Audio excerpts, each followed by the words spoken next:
हाँ तो दोस्तों, इस वीडियो के अंदर हम बेंचमार्क कंप्यूटर के आईपीओ के बारे में बात करेंगे और जानेंगे कि इस आईपीओ के अंदर आपको कितना लिस्टिंग गेन मिल सकता है और आपको इस आईपीओ के अंदर अप्लाई करना चाहिए या नहीं। चलिए शुरू करते हैं। तो देखिए, सबसे पहले हम ये जानेंगे कि ये कंपनी क्या काम करती है। तो देखिए, जो कंपनी है 95 में ये कंपनी स्टार्ट हुई है, यानी कि लगभग 27 से 28 साल ये कंपनी को स्टार्ट हुए हो चुके हैं। तो देखिए, जो कंपनी है ये कंपनी आईटी से रिलेटेड जो भी यहाँ पे सॉल्यूशंस होते हैं या फिर जो सॉफ्टवेयर डेवलपमेंट से रिलेटेड जो भी यहाँ पे काम होता है वो ये कंपनी हमें यहाँ पे उससे रिलेटेड जो भी सर्विसेज होती है वो ये कंपनी हमें यहाँ पे प्रोवाइड करवाती हुई नजर आती है। मेनली अगर हम देखेंगे तो यहाँ पे ये आईटी कंपनी हमें यहाँ पे नजर आती है। अब अगर हम यहाँ पे कंपनी के ऑब्जेक्टिव की अगर हम बात करेंगे तो यहाँ पे यानी कि जो कंपनी को आईपीओ से पैसा मिलने वाला है उसे कंपनी कैसे यूटिलाइज करने वाली है। तो देखिए, यहाँ पे कंपनी कोई कैपेक्स यहाँ पे कंपनी करने वाली है। कंपनी ने यहाँ पे कोई रीजन नहीं बताया, यानी कि कहाँ पे ये कंपनी पैसे को खर्च करने वाली है, ऐसा कुछ कंपनी ने यहाँ पे नहीं बताया है। उसके अलावा अगर हम दूसरे रीजन की अगर हम बात करेंगे तो वर्किंग कैपिटल की रिक्वायरमेंट से रिगार्डिंग यहाँ पे कंपनी का आईपीओ आ रहा है, यानी कि जो डेली टू डेली कैश का रिक्वायरमेंट होता है उसके रिगार्डिंग यहाँ पे कंपनी का आईपीओ में आता हुआ नजर आ रहा है। अब देखिए, कहीं पे मैंने देखा था कि यहाँ पे ये जो कंपनी के जो बुक्स ऑफ अकाउंट है वहाँ पे 9 करोड़ के लगभग का कैश यहाँ पे कंपनी ने लिखा हुआ है और यहाँ पर कंपनी बोल रही है कि उनको वर्किंग कैपिटल की रिक्वायरमेंट है। तो ये मुझे समझ में नहीं आ रहा है, क्योंकि देखिए, अगर आपके पास में 9 करोड़ का कैश अगर आपके पास में ऑलरेडी है तो आप यहाँ पे वर्किंग कैपिटल की रिक्वायरमेंट के लिए आप आईपीओ के लिए करा रहे हो, क्योंकि जब आपके पास में ऑलरेडी फंड्स अवेलेबल है। तो देखा जाए तो कहीं ना कहीं यहाँ पे ये थोड़ा एक पब्लिक को यहाँ पे पागल बनाने की कोशिश यहाँ पे हो सकता है कि कंपनी की तरफ से की जा रही हो। अब अगर हम यहाँ पे एक और रीजन के बारे में अगर हम बात करेंगे तो यहाँ पे आईपीओ से रिलेटेड जो कंपनी को एक्सपेंसेस लगने वाले हैं वो भी कंपनी हमें यहाँ पे इसी से यूटिलाइज करती हुई नजर आएगी।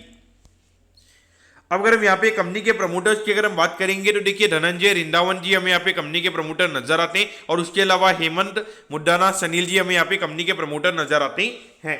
अब अगर हम यहाँ पे कंपनी के फाइनेंशियल्स के बारे में अगर हम बात करेंगे तो देखिए, 2021 में लगभग 15 करोड़ के लगभग कंपनी का रेवेन्यू का नंबर था, फिर ये नंबर हमें 19 करोड़ के लगभग होता हुआ नजर आया था और उसके बाद अगर हम देखेंगे तो यहाँ पे लगभग 32 करोड़ के लगभग का रेवेन्यू का नंबर कंपनी का हमें होता हुआ नजर आया है। लेकिन अगर हम अभी 6 महीने में कंपनी के रेवेन्यू के नंबर की अगर हम बात करेंगे तो 13 से 13.5 करोड़ के लगभग का ही रेवेन्यू का नंबर हमें यहाँ पे नजर आता है, यानी कि लगभग 26-27 करोड़ के लगभग का ही कंपनी का रेवेन्यू का नंबर हमें यहाँ पे नजर आता है। तो देखा जाए तो पिछले साल के कंपेरिजन में हमें यहाँ पे 10 से 15% से जो कंपनी का रेवेन्यू का नंबर है वो हमें यहाँ पे गिरता हुआ नजर आ सकता है। अगर हम प्रॉफिटेबिलिटी की बात करेंगे तो देखिए, यहाँ पे 96 लाख रुपीस के लगभग कंपनी का नंबर था, फिर ये नंबर हमें 82 लाख रुपीस के लगभग यहाँ पे जाता हुआ नजर आया था।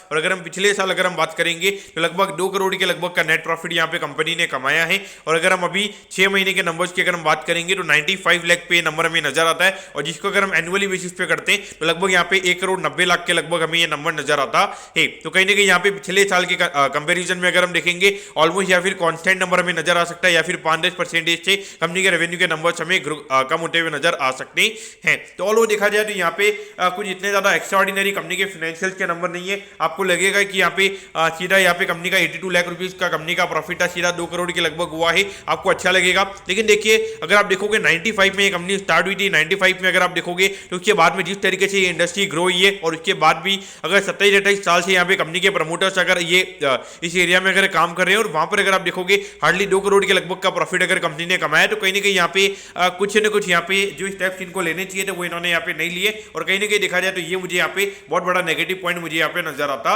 है, क्योंकि अगर आप देखोगे जो हमारी इन्फोसिस, जो हमारी जो बड़ी बड़ी आईटी कंपनी अगर आप देखोगे उसी समय हमें स्टार्ट होती हुई नजर आई थी। अब आप बोलोगे कि उनसे हम कंपेयर नहीं कर सकते, वो बात सही है, लेकिन फिर भी यहाँ पे कम से कम 10 से 12 करोड़ के लगभग का प्रॉफिट मेरे ख्याल से यहाँ पे कंपनी का होना चाहिए था। अब अगर हम आईपीओ की डिटेल्स के बारे में अगर हम बात करेंगे तो देखिए, 14 तारीख को आईपीओ में स्टार्ट होता हुआ नजर आएगा और 18 तारीख को आईपीओ में क्लोज होता हुआ नजर आएगा। यहाँ पे 66 रुपीज पर शेयर पे कंपनी हमें शेयर देती हुई नजर आ रही है। 2000 शेयर्स का हमें यहाँ पे लॉट नजर आता है, यानी कि एक लॉट को अप्लाई करने के लिए यहाँ पे 1,32,000 रुपीज आपको यहाँ पे लगने वाले हैं। अगर हम आईपीओ के इश्यू साइज की अगर हम बात करेंगे तो देखिए, हार्डली 12 करोड़ 24 लाख रुपए के लगभग का आईपीओ में यहाँ पे नजर आता है और जिसमें लगभग 50% के लगभग का रिटेल कोटा है, यानी कि लगभग 6 करोड़ के लगभग का रिटेल कोटा हमें यहाँ पे कंपनी का नजर आता है। अगर हम यहाँ पे लिस्टिंग की अगर हम बात करेंगे तो ये कंपनी हमें बीएसई के एसएमई प्लेटफॉर्म पे ये कंपनी हमें लिस्ट होती हुई नजर आएगी। अब अगर हम टाइम टेबल के बारे में अगर हम बात करेंगे तो देखिए 19 तारीख को आपको पता चल जाएगा कि आपको अलॉटमेंट मिला है, यानी एक अलॉटमेंट नहीं मिलता है तो आपको 20 तारीख को रिफंड मिल जाएगा और 20 तारीख को आपके डीमैट अकाउंट में शेयर आ जाएंगे अगर आपको अलॉटमेंट मिलता है, और 21 तारीख को ये कंपनी हमें लिस्ट होती हुई नजर आएगी। और देखिए 21 तारीख को जो आइनॉक्स इंडिया करके जो मेन बोर्ड में आईपीओ आ रहा है उसकी लिस्टिंग भी हमें यहाँ पे होती हुई नजर आएगी। और उसके अलावा अगर हम देखेंगे जो सीआराम रिसाइकलिंग करके जो आईपीओ है वो भी हमें 21 तारीख को लिस्ट होता हुआ नजर आएगा। तो कहने की अगर आप देखोगे 21 तारीख के लगभग अगर हम देखेंगे 3 लिस्टिंग यहाँ पे ऑलरेडी हमें यहाँ पे होती हुई नजर आएगी।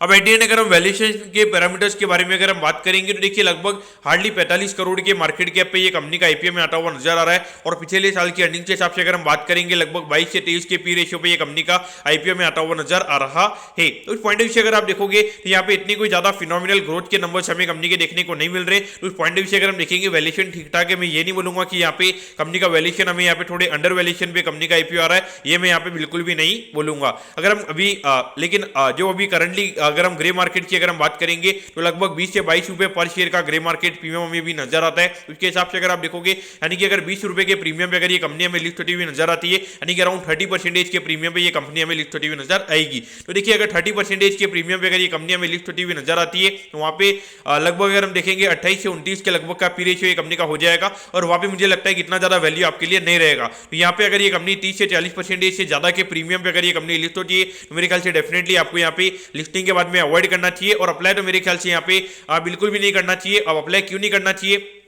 क्योंकि देखिए 14 से 18 की अगर हम बात करेंगे आइनॉक्स इंडिया का आईपीओ में आता हुआ नजर आ रहा है तो वहां पर आपको मेरे ख्याल से फंड को यूज करना चाहिए। अगर आपके पास में उसको अप्लाई करने के बाद में अगर आपके पास में फंड बच जाते तो फिर अप्लाई कीजिएगा। क्योंकि देखिए हार्डली 6 करोड़ के लगभग का आईपीओ मुझे लगता है कि आराम से यहाँ पे 100 से 150 गुना ये आईपीओ में सब्सक्राइब होता हुआ नजर आएगा और इतने में अलॉटमेंट के चांसेस मेरे ख्याल से काफी कम रहते हैं हमेशा। तो उसमें मेरे ख्याल से फालतू पैसा लगाना मेरे ख्याल से यहाँ पे वेस्ट ऑफ टाइम यहाँ पे रहेगा। तो मेरे ख्याल से तो यहाँ पे अवॉइड करना चाहिए। लेकिन अगर आपके पास में आइनॉक्स इंडिया या फिर उसके अलावा जो बाकी के 2 मेन बोर्ड आईपीओ है, डोन्स हो गया, इंडिया शेल्टर हो गया, वो अप्लाई करने के बाद में अगर आपके पास में पैसे बचते तो मेरे ख्याल से आपको यहाँ पे अप्लाई करना चाहिए। बाकी मुझे लगता है कि यहाँ पे नीचे तो लिस्टिंग यहाँ पे नहीं होगी क्योंकि हार्डली 12 करोड़ के लगभग का आईपीओ है। तो यहाँ पे प्री मार्केट में मेरे ख्याल से 4-5 करोड़ से ज्यादा के शेयर्स मेरे ख्याल से नहीं आएंगे। तो उसके हिसाब से मुझे लगता है कि वो उतनी डिमांड तो यहाँ पे रहेगी। तो एक बार के लिए मुझे लगता है कि डाउन साइड रिस्क यहाँ पे प्रोटेक्टेड मुझे यहाँ पे लगता है। लेकिन अगर मार्केट में कुछ अनसर्टेनिटी होती है तो उसके बाद में कुछ भी हो सकता है। लेकिन अगर मार्केट नॉर्मल रहता है तो मुझे लगता है कि यहाँ पे कोई ज्यादा मुझे नीचे लिस्टिंग होती है हमें यहाँ पे नजर नहीं आएगी। तो दोस्तों मैं कर रहा हूँ कि बेंचमार्क कंप्यूटर के आईपीओ के बारे में आपको सब कुछ समझ में आ गया होगा। अगर आपकी कोई भी क्वेरीज है आप कमेंट कीजिए, मैं जरूर आपके कमेंट पर रिप्लाई करूंगा। ओके दोस्तों, thank you, have a nice day.